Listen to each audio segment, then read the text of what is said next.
Mr. Speaker, ladies and gentlemen, where is my vote? Stop child labor. I deserve more than $2 wage because I want to have a decent life.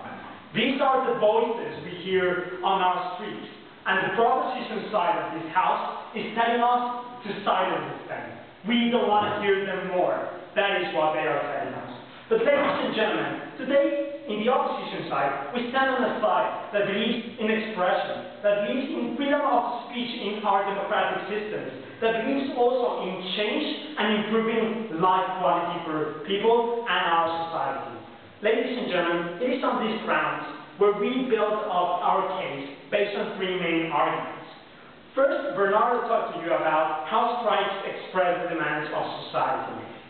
He focused on expression and how these demands were fair demands, were some things that were needed. Ladies and gentlemen, people are not demanding to be paid with 1 million wages that the CEOs of Goldman Sachs receive. Ladies and gentlemen, they don't want to be under the poverty line. They want to feed their families for more than 2 days.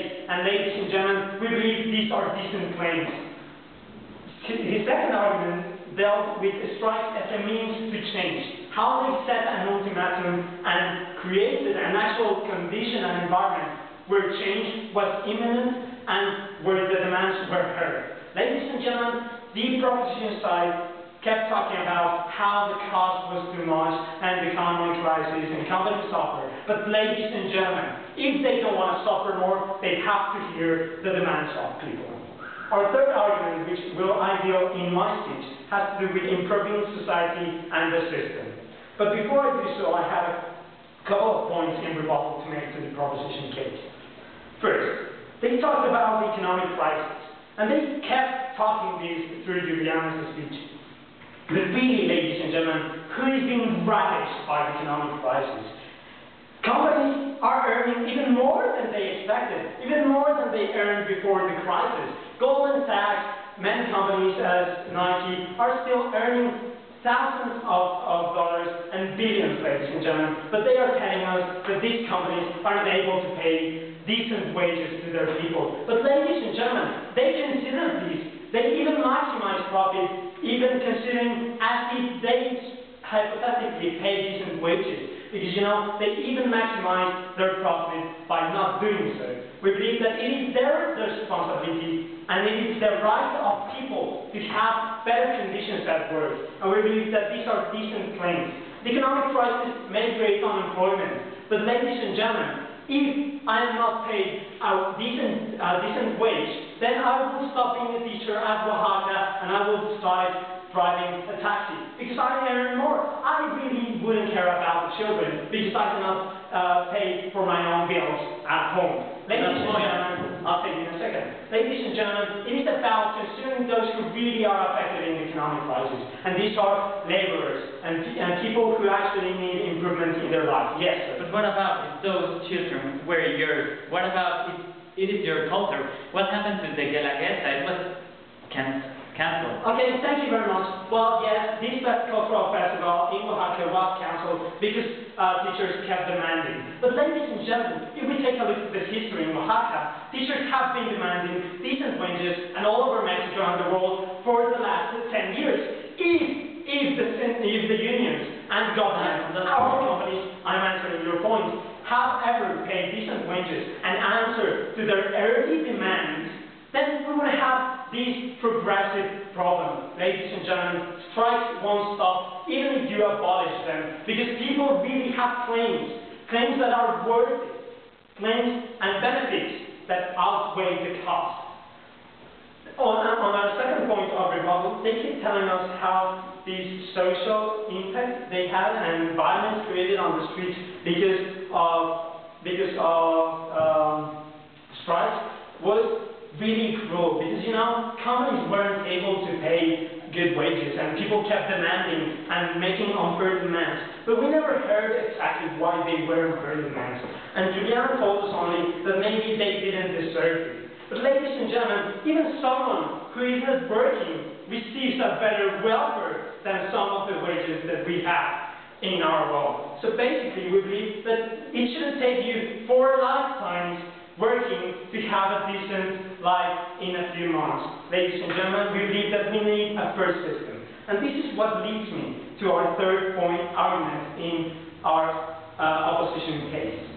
Improving society and the system.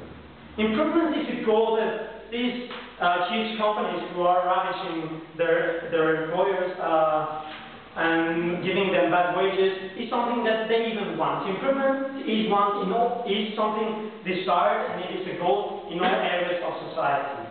And the only way that you can improve is by realizing which problems you have. And you need a certain feedback. So we would want companies and government to take as feedback these demands, these strikes, because it is exactly what they are. Because what people want is an actual change, as Bernardo said, and an improvement. It is a call on you are not doing things right. So when we hear those voices I started my speech with on the streets, ladies and gentlemen, this is the feedback, and it's harsh, well, thank you, sir, this is the harsh feedback that it is coming in order to have a strong change. Yes, it is harsh.